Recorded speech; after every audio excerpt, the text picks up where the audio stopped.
Táto masáž, alebo lepšie povedané samomasáž, pretože sa budeme masírovať sami, pomáha zlepšiť náladu, uvoľniť telo, aj psychiku a odstraňuje apatiu.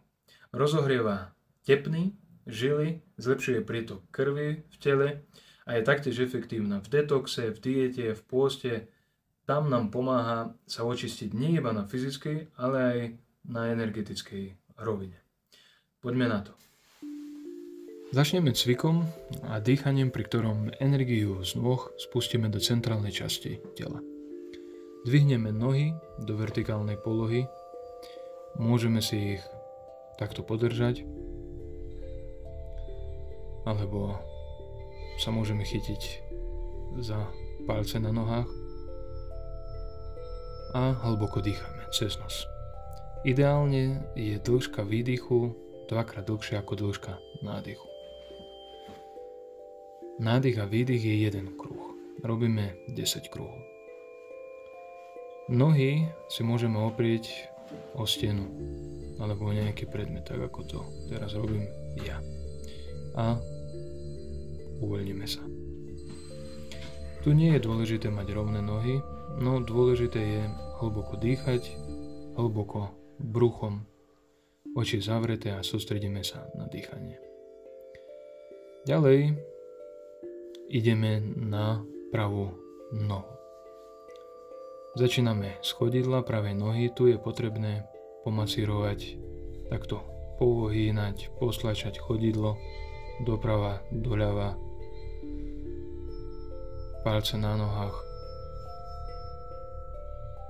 Skrátka, poriadne rozmasírovať naše chodidlo. Ďalej si z ruky vytvoríme takýto nástroj a od vankúšikov k pete pritlačame a takýmto spôsobom masírujeme, ako by sme ich očisťovali. Môžete si zobrať vankúš a uvoľnite sa. Nikde sa neponáhľame, kraje centrálnu časť. Ďalej prechádzame na petu. Na tzv. Zubutie podpätka. Chytáte sa za petu a ako by ste chceli odstrániť podpätok. Tiež 10 krát. Prechádzame na ľavú nohu. To isté. Masírujeme chodidlo. Prečo chodidlo? Pretože na chodidle sa nachádzajú energetické body, ktoré aktivujú prácu vnútorných orgánov. Taktiež 10 krát. Ruku zložíme do pestia a predstavte si, že očisťujeme všetko nepotrebné, masírujeme po stranám petu. Hlavnou úlohou je tu premasírovať vonkajšiu aj vnútornú časť pety.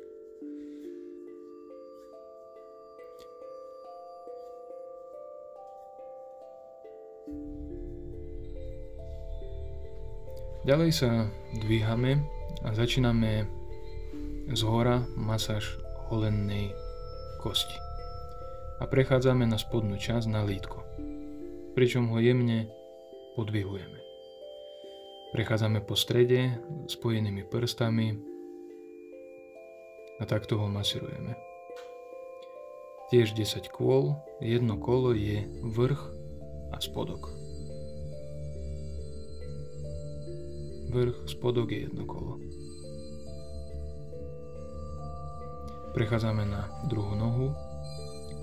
Pri masírovaní nie je dôležité nejak intenzívne tlačiť rukami, ale snažiť sa príjemne a rovnomerne v jednom tempe masírovať.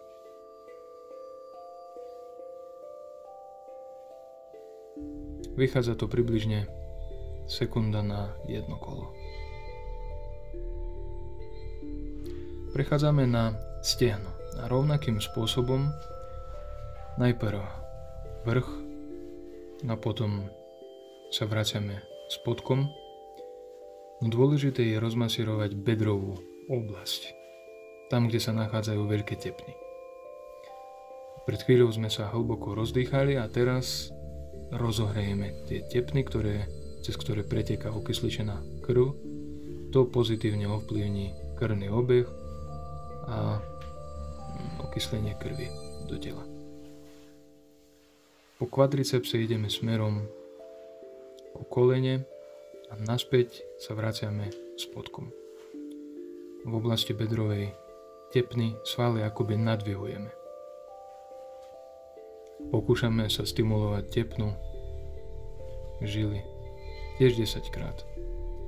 Najlepšie je robiť túto masáž v spodnom prádle, aby nám nezavádzalo oblečenie, kľudne v posteli, večer, keď nemôžete spať, keď sa necítite dobre.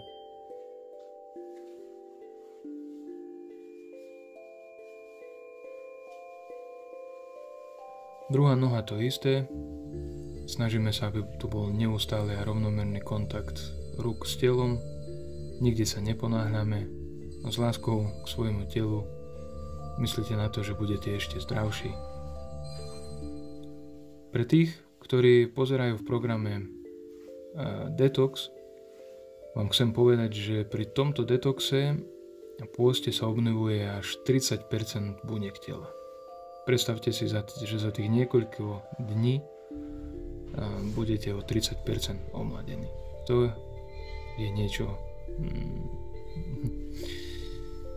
Nie je to zlé, čo poviete. Ďalej prechádzame na ruky a rovnakým spôsobom ako nohy masírujeme ruky. Začíname hore a naspäť spodkom a v časti pazúch doplniteľne tak stimulujeme tie tepny, kde nám preteká krv. Vrchom a spodkom. Jeden kruh.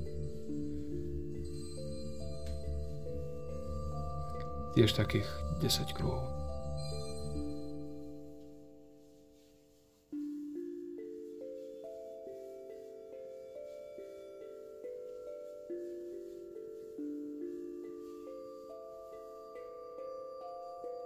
Ďalej prechádzame na poslednú časť a to je masáž krku, krčnej časti. Trapézy. Položíme ruky na krk alebo trochu ďalej, kde sú trapézy a ťaháme smerom k sebe a dole, tiež 10 krát. Môžeme to urobiť najprv obomi rukami a potom jednou rukou podopierame druhú a masírujeme danú časť. Ak nahmatáte nejaký bolestivý bod, môžete na neho zľahka zatlačiť a podržať 30 sekúnd. Potom rozmasírovať.